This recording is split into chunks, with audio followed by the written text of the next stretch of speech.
네, 여러분 안녕하세요. 반갑습니다. 한 주도 하나님의 크신 은혜 가운데 여러분 모두 평안하셨기를 소망합니다.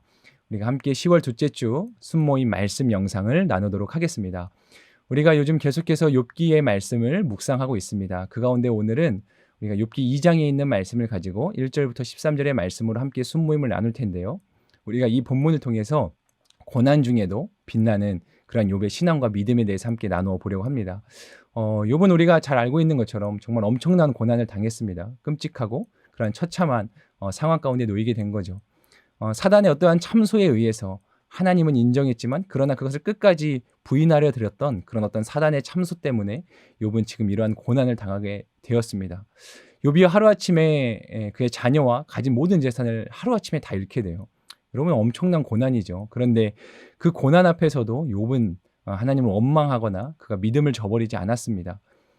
과연 정말 하나님이 인정할 만한 흠이 없고 정직하며 악을 멀리하고 또 하나님을 경외한 사람다웠습니다.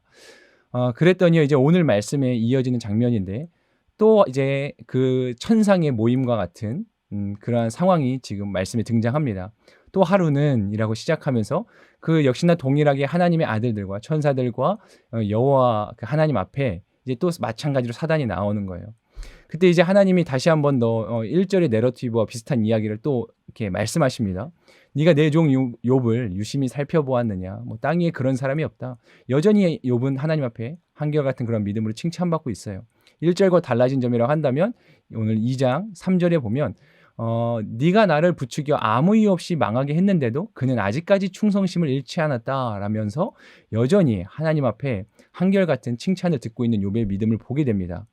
사단이 이쯤 되면 자기도 인정을 하고 그렇게 하나님의 뜻을 받아들여야 되는데 사단이 거기서 또 이렇게 하나님 앞에 다시 재차 참소하는 거예요. 욥이 자기 목숨에 대해서 어려움을 겪지 않았기 때문에 그렇다.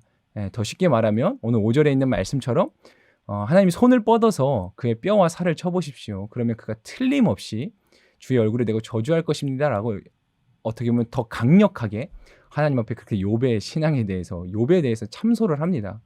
여러분 사단이 하는 일은 대개는 이런 일들인 거예요. 그러니까 끝까지 인정하려 하지 않는다는 거예요. 자기 의가 너무나 살아있고 어떻게 보면 자기 고집이 너무나 살아있고 특별히 그 대상이 하나님인데도 불구하고 사단은 끝까지 자기의 의견을 관철시키려 하고 있다는 거예요.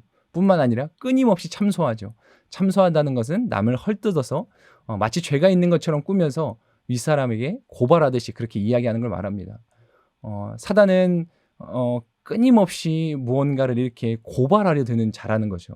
오히려 성경은 말하기를 사랑은 허다한 죄를 덮어준다. 그리고 용서한다. 이것이 어떻게 보면 기독교 신앙의 정신이라고 할 수 있겠는데 사단은 오히려 들추어내고요. 계속해서 없는 것까지 살을 덧붙여서 그렇게 남을 깎아내리고 헐뜯고 참소하려 한다는 겁니다. 그런가 하면 사단은 또한 쉽게 평가하고 판단하는 모습을 우리가 살펴보게 돼요. 틀림없이 주를 저주할 거다. 그렇게 하나님이 인정한 사람 욥에 대해서 사단은 그냥 너무나도 손쉽게 자기의 마음대로 그렇게 평가하는 모습들을 보게 됩니다. 우리 안에도 이러한 모습들이 있지 않은가를 살펴봐야 되겠습니다. 사단이 하는 일에 그 사단의 행동에 우리가 똑같이 휘말리거나 우리도 그렇게 할 필요는 없겠죠. 또 우리 안에 그러한 모습들이 있다라고 한다면 우리도 마땅히 이러한 모습들을 회개함으로 내려놓고 오히려 정말로 하나님이 기뻐하시는 믿음으로 서는 일이 필요할 것입니다. 하나님이여 역시나 사단에게 일말의 허용을 하세요. 그러나 그의 목숨은 건들지 않도록 보존하시도록 분명히 명하시죠. 사단은 이렇게 하나님이 제한하시는 그 영역 안에서만 움직일 수 있는 존재입니다. 우리가 사단을 두려워할 필요가 전혀 없어요. 하나님 그분이 온전한 주권자가 되시고 만물의 통치자가 되시는 분이십니다. 욥이요 다시 이제 어떻게 보면 2차 고난이라고도 볼 수 있겠죠. 그의 머리끝부터 발바닥까지 악성 종기가 나게 되었어요. 어떻게 보면 욥의 인생은 정말로 놀라운 축복을 받은 완벽한 인생이었다고도 볼 수 있겠는데 정말 하루아침에 나락으로 떨어진 그런 처참한 인생이 되고 만 것입니다. 욥이 당한 고난에 대해서 많은 표현들을 해볼 수 있겠지만 정말로 엄청난 고난이었어요. 보람과 축복을 상실합니다. 자녀는 사실상 부모에게는 큰 보람이나 마찬가지고 축복이나 마찬가지인데 재산도 그가 가진 많은 재산도 축복이었겠지만요. 그러한 재산과 자녀들을 하루아침에 잃는 거예요. 상실돼 버리는 겁니다. 관계가 단절돼요. 이로 인해서 욥의 아내가 욥을 막 저주하죠. 그러니까 옆에 같이 있는 것 같지만 실상은 욥은 철저한 외로움과 고독을 느낄 수밖에 없었습니다. 뿐만 아니라 이제는 엎친 데 덮친 격으로 온몸에 종기가 나서 그 육신의 괴로움에 시달려야 됐어요. 더욱이 괴로웠던 것은 아마 이것이었지 않을까 싶습니다. 소망의 부재라는 거예요. 이 고난이 언제 끝날지, 대체 왜 이 고난이 나에게 닥쳐왔는지 이유도 알 수 없고 그 끝을 알 수 없는 그냥 끝모를 절망의 연속이었다라고 하는 거죠. 그렇게 욥이 고난을 당합니다. 고난을 당한 욥 앞에 앞서도 말했지만 아내가 찾아와서 이야기를 하죠. 예, 하나님을 그냥 저주하고 이렇게 저주해라. 막 이렇게 폭언을 쏟아붓습니다. 그때 욥이 말하는 대답이 이제 오늘 말씀의 10절인데 우리가 하나님께 좋은 것만 받고 고난은 받지 않겠다는 거냐.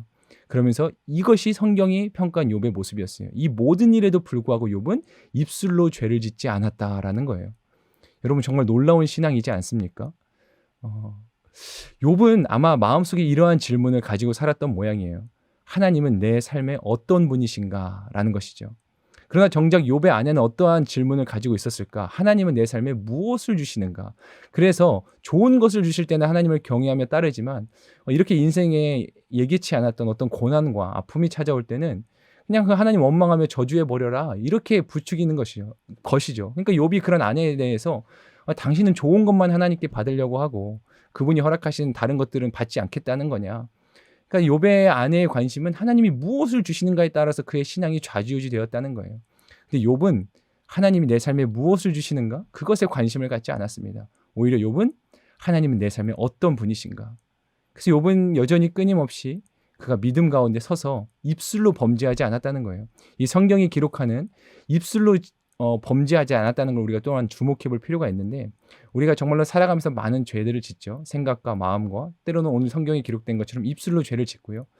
때로는 우리가 알고도 죄를 짓는가 하면 또 우리가 무지 중에 죄를 짓기도 합니다.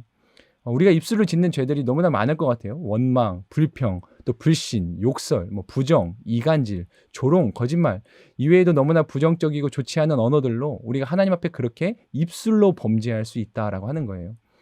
귀한 청년 여러분, 우리가 정말로 어떤 극악무도한 죄라든지 막 삶 속에서 너무나도 이렇게 확연하게 드러나는 그러한 죄악들을 또 주의해야 되겠지만 우리가 은연중에 일상 중에 너무나도 아무렇지 않게 이렇게 입술로 짓게 되는 이러한 죄악들에 대해서도 우리가 민감하게 깨어있는 사람이 되면 좋겠습니다.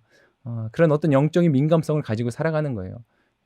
나도 모르는 사이에 원망하거나 불평하거나 누군가를 깎아내리진 않았는지 혹은 누군가를 비난하거나 저주하고 원망하지는 않았는지 이런 것들을 우리가 민감하게 우리의 삶을 들여다볼 수 있어야 된다라고 하는 거죠. 그래서 우리가 또한 무엇보다 필요한 기도는 하나님 내 입술에 파수꾼을 세워주셔서 내가 입술로 범죄치 않게 하여 주옵소서. 또한 이러한 기도가 우리 가운데 필요할 것입니다. 지금 이제 우리가 계속해서 욥기를 묵상하고 있는데 이제 오늘 함께 수모임에 나누는 말씀은 조금 이제 며칠 전에 지난 본문의 말씀이기도 해요. 하지만 분명하게 여기에 기록된 그 욥의 신앙을 우리가 함께 살펴보면서 정말 고난 중에도 입술로 죄를 짓지 아니하고 하나님을 원망하지 않았던 그러한 욥을 통해서 우리도 또한 귀한 신앙의 도전이 되는 시간이 되기를 바랍니다. 이러한 말씀의 이해를 가지고 오늘 나눌 첫 번째 나눔은 하나님에 대한 나의 신뢰와 믿음에 대해서 나눠보는 거예요. 하나님이 허락하시는 복이 끊어져도 나는 계속해서 하나님을 섬길 수 있을지 어떠한 그러한 마음들을 서로 함께 나누면서 격려해 보시면 좋겠고요. 두 번째 나눔 질문은 힘겨운 고난을 맞닥뜨렸을 때 나는 하나님께 어떠한 고백을 드릴 수 있을까? 아까 앞서 말했던 욥이 입술로 범죄하지 않았다라고 하는 부분에 관한 나눔이겠죠. 우리가 이러한 온전한 믿음을 위해서 해볼 수 있는 결단이 무엇이 있을까? 함께 그 다짐을 나누어 보는 여러분들 되었으면 좋겠습니다. 또한 함께 기도할 때 환경이 어렵거나 마음이 무너져도 끝까지 믿음을 지킬 수 있도록 기도하시고 또 힘겨운 고난을 맞닥뜨릴 때 하나님께 입술로 죄짓지 아니하도록 그렇게 기도하시면 좋겠습니다. 순원들의 형편과 기도 제목을 위해서도 함께 기도하시고요. 또 공동체 예배와 하나됨 그리고 앞으로 진행될 많은 또 공동체 행사와 특별히 컨퍼런스를 위해서도 여러분들 함께 기도해 주시면 좋겠습니다. 네, 이것으로 10월 둘째 주 순모임 말씀 영상을 마치고요. 여러분들 이번 주도 풍성한 나눔이 있는 하나님의 특별한 위로가 있는 순모임 되시기를 또한 축복하며 소망합니다. 감사합니다.